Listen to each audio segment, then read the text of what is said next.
Lutfiy o'zbek mumtoz adabiyotining yirik namoyandalaridan biri bo'lib, u 15-asrda yashab ijod qilgan.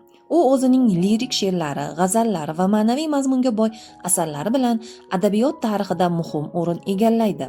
Lutfiy taxminan 1366-yillarda tug'ilgan. Uning to'liq ismi Mavlono Lutfiy deb ataladi.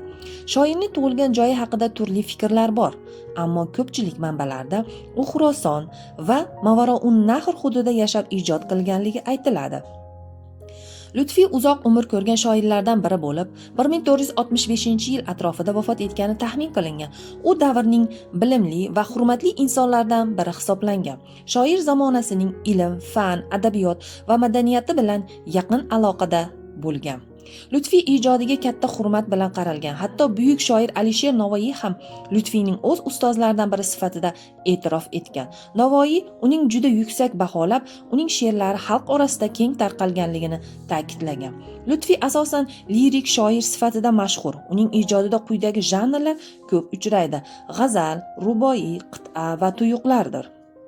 Uning she'rlarida ishq, muhabbat, inson qalbi, go'zallik, hayot mazmuni, vafo va sadoqat kabi mavzular keng yoritilgan. Lutfiy she'rlarining tili sodda, ravon va xalqqa yaqinligi bilan ajralib turadi. Shu sababli uning g'azallari xalq orasida mashhur bo'lgan. Ijodining asosiy xususiyatlaridan biri she'rlarning tili sodda va tushunarli.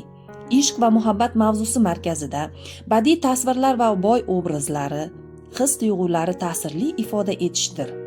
Lutfiy o'z davrida turkiy tilda ijod qilgan eng mashhur shoirlardan biri hisoblanadi. Uning ijodi keyingi avlod shoirlari uchun ilhom manbai bo'lgan. Lutfiy o'zbek mumtoz adabiyoti rivojiga katta hissa qo'shgan va turkiy tilda she'riyatning taraqqiyotiga xizmat qilgan va keyinchalik bu yo'lni Alisher Navoiy yanada yuksak darajaga olib chiqqandir.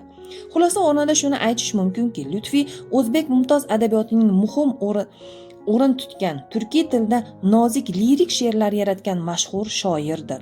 Uning ijodi haqchil, sodda va ta'sirchan tili bilan qadrlanadi va o'zbek adabiyot tarixida muhim ahamiyatga ega bo'lib qoladi.